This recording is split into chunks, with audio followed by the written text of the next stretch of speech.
안녕하세요 여러분, CHPC 민코치입니다. 갑자기 이렇게 인사를 하고 나니까 제가 정규 과정 강연을 한 느낌이 좀 들기도 하네요. 그래서 좀 되게 재밌다라는 생각을 하고 있는데요. 오늘은 김민님의 커뮤니티인 꿈수다에서 여러분들에게 책에 대한 이야기를 드리려고 왔어요. 그래서 사실 제가 어느덧 5번째, 6번째 정도 되는 이 저자 특강을 하고 있는데요. 그동안은 한 번도 이렇게 겹치는 내용을 말씀을 드리진 않았어요. 그래서 앞에 제가 사막에서 길을 잃은 이야기는 똑같이 해드리고 그 뒷부분의 이야기들은 다 다른 얘기들을 엮어드렸는데, 오늘은 이제 저를 불러주신 김민님께서 뭐 이런저런 얘기를 해주실 때 그 용기를 낸 이야기, 그리고 좀 더 이렇게 나아지는 이야기를 해주시고, 이 커뮤니티가 이렇게 엄마들이 모여서 더 나아지자라는 그 어떤 결을 가진 분들이 모여 있는지 제가 이렇게 대충 김민님을 보면 알 수 있겠더라고요. 원래 그렇잖아요. 방장 결 따라서 사람들이 모이더라고요. 그래서 그런 생각이 들어서 오늘은 제가 여러분들에게 두 가지 말씀을 드리려고 강연 자료를 준비를 했어요. 첫 번째는 자기 개발이라고 하는 것과 자기를 개발한다는 것에 대한 차이점에 대한 얘기를 드릴 거고요. 두 번째는 여러분들의 삶의 목표에 대한 것을 말씀을 드리려고 강연을 가지고 왔습니다. 그래서 먼저 일단 제 책에 나오는 시그너처 스토리죠. 사막에서 잃은 이야기를 한번 드리고 자연스럽게 그 뒤로 이야기를 이어드릴게요. 자, 오늘의 주제입니다. 자기 개발 여러분 어떻게 하고 있으세요? 자기 개발과 자기 개발이라는 단어에 대해 차이에 대해서 아시나요? 그것에 대한 것을 말씀드리는 시간이 되려고 합니다. 자, 지금 보시는 사진은 2013년 1월에 제가 사막에서 찍은 사진이에요. 실제로 정말 제가 찍은 사진이고요. 제 앞으로도 이런 사막이 펼쳐져 있고 뒤로도 펼쳐져 있어요. 아무것도 없는 사막에 그냥 이렇게 덩그러니 놓여서 지평선과 하늘이 만나는 곳을 바라보고 있던 게 2013년 1월의 제 삶이었습니다. 제가 그때 쿠웨이트에 가서 근무를 하던 기간이었거든요. 제가 사실 지방공학 엔지니어입니다. 그래서 한국에서 한번 쿠웨이트를 가는 길을 가보실까요? 비행기를 타고 8시간 정도를 날아가면 아랍에미리트에 도착을 합니다. 두바이에 도착을 하거든요. 그래서 두바이에 도착을 해서 한 2시간쯤, 3시간쯤 기다렸다가 쿠웨이트 에어라인을 갈아타고 쿠웨이트에 도착을 하면, 거기 보시면 지금 보시는 것처럼 쿠웨이트는 가운데가 움푹 들어간 만으로 바다가 만들어져 있어요. 그래서 제가 갔던 프로젝트는 이 바다를 가로지르는 36km짜리 해상 교량을 만드는 프로젝트였고, 지금은 다 완공이 됐습니다. 제가 있을 때가 어떤 2013년이었으니까요. 그래서 제가 그때 한 일은 뭐였냐면, 지금 보시는 저 북쪽에 우리가 근무를 할 베이스 캠프를 만들기 위해서 조사를 하러 다녔어요. 그러니까 이게 어떤 베이스 캠프를 제가 만들었어야 하냐면, 지금 보시는 요 사진에 있는 요 가운데 건물들이 실제 베이스 캠프고요. 여기 이쪽 집안은 땅이 굉장히 좀 단단한 편이어서 땅을 개량할 필요는 없는 지역이었는데, 사실 여기서 무엇을 만들면 바닷가 쪽으로 끌고 나가야 되니까 운반비가 들잖아요. 그래서 되도록이면 바닷가에 붙이고 싶은데, 바닷가 쪽은 또 진흙밭이어서 거기는 땅을 개량하는 돈이 많이 들기 때문에 과연 우리가 어디에다가 이 베이스 캠프를 놓는 것이 가장 경제적이냐라는 것을 알기 위해서 저는 조사를 하러 다니고 있었습니다. 근데 하루는 정말 짙은 안개가 꼈어요. 해무가 피어 올랐는데요. 저는 사실 그 전에 해무를 만나본 적이 없다 보니까 이 안개가 얼마나 빨리 퍼지고 얼마나 짙고 이런 걸 몰랐어요. 그런데 그게 순식간에 퍼져서 제가 차에 앉아서 라이트를 켜도 앞에 5m가 보이질 않는 거예요. 그 안개 때문에. 그래서 제가 할 수 없이 그 지점이 어디였냐면, 이쯤의 지점이었어요. 제 머리 위에 지금 점이 하나 생겼죠. 요 지점이었거든요. 그래서 이 지점에서 차를 세워놓고 걷기 시작을 했어요. 왜냐하면 차를 내가 만약에 방향을 잘못 알아서 바닷가 쪽으로 끌고 가게 되면 진흙에 껴버리면 오도 가도 못하고 이제 그곳에서 꼴딱 밤을 새야 될 수도 있고, 사람들이 나를 찾아오지 못하게 되면 무슨 문제가 생길지 모르니까 일단 차를 세우고 걷기 시작을 했어요. 왜냐하면 걷다가 길을 만나면 돌아와 차를 갖고 가면 되니까. 그리고 내가 걸어간 길은 그냥 발자국이 남아있으니까 그만 따라가면 되잖아요. 그래서 그렇게 걷기 시작을 했는데 한 15분에서 20분쯤을 걸었는데 너무 무서운 거예요. 1번 방향으로.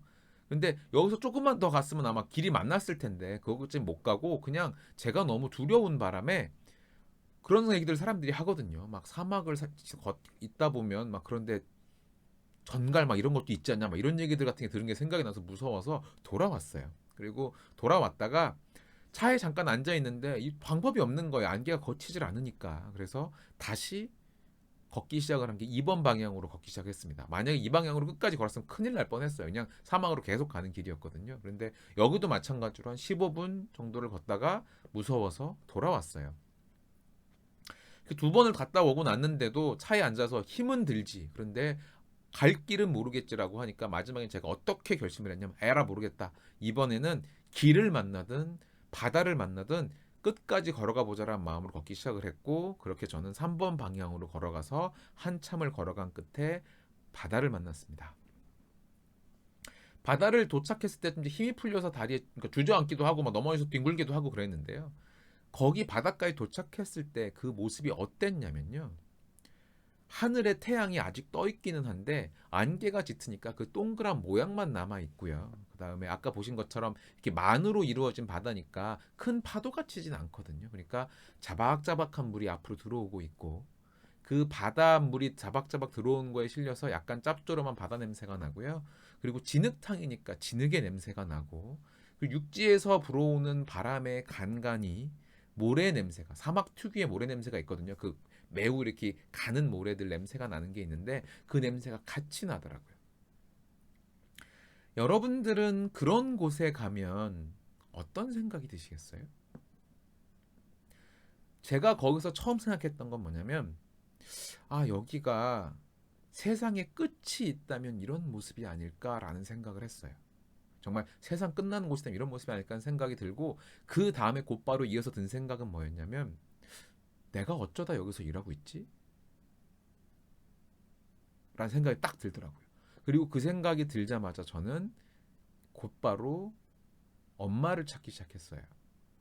엄마, 엄마 하면서 제가 울기 시작을 하더라고요. 무슨 그 소가 음매하고 울듯이 그렇게 제가 큰 소리로 엄마를 찾으면서 울기 시작을 했는데 그때 정말 속상했던 거 하나는 첫 번째 뭐냐면 제가 울다 말고 흠칫 놀라는 거예요.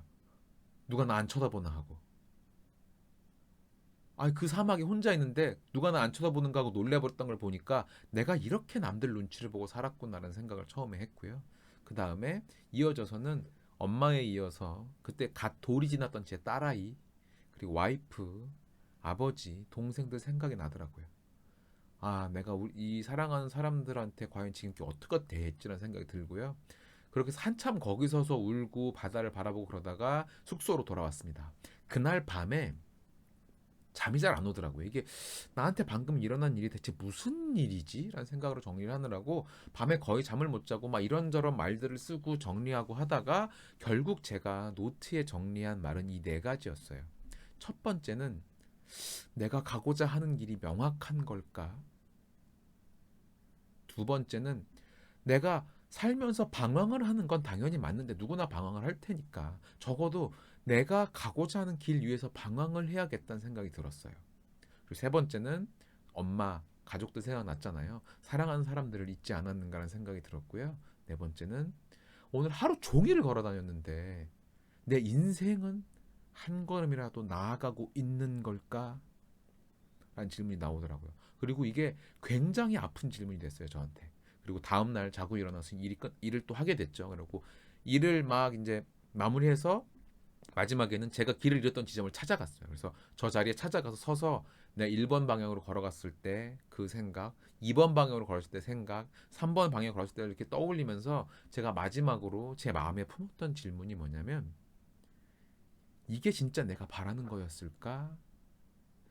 라는 질문을 저한테 하기 시작했고 이 다섯 가지 질문은 그때부터 저한테 열병처럼 되게 저를 앓게 만들었어요. 내가 이 답을 내야겠다는 생각이 들어서 그때부터 정말 치열하게 무언가를 읽기 시작했습니다. 책을 읽든 강연을 읽든 뭘 하기 시작을 했는데 건설 현장, 특히 해외 건설 현장 초기는 굉장히 바쁩니다. 저는 그때 그 당시에 아침 6시부터 밤 11시까지 근무를 했어요. 2주일에 하루만 쉬고 그렇게 근무를 하는 시기였는데 그럼에도 불구하고 저녁에 잠을 줄이고 하루에 2시간, 3시간만 자고 책을 보는 생활을 하기 시작했어요. 그렇게 한 6개월이 지났는데 저한테 남은 건 아무것도 없었어요.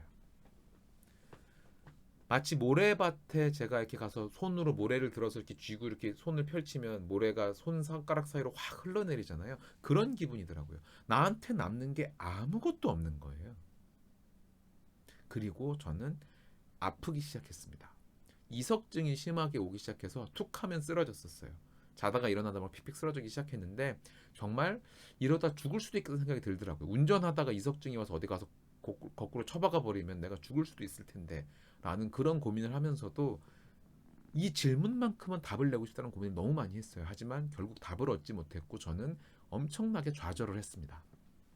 근데 좌절한 어느 날에 제가 만났던 동영상에서 한 남자가 어떤 이야기를 했냐면 live, love, matter가 중요하다는 말을 했어요. 그 남자가 브랜든 버처드입니다. 그래서 저는 제가 갖고 있던 5가지 질문을 이렇게 보니까 live, love, matter라고는 단어 3개로 정리가 되는 거예요. 아, 내가 가진 질문이 이거였구나. 이건 바로 브랜든 버처드가 죽을 뻔한 경험을 하고 자기 삶을 돌아보는 그 순간에 가졌던 그 단어들이거든요. 그래서 이 뜻들이 뭐냐면 live는 나는 오늘 하루를 충만히 살았는가라는 의미고요. 러브는 소중한 사람들을 아끼고 사랑했느냐라는 이야기고 매터는 단 한 가지라도 의미 있는 일을 했는가에 대한 이야기입니다. 그래서 그 이후로 저는 하루를 닫을 때마다 저에게 질문을 해요. live, love, matter. 내가 오늘 그렇게 살았나?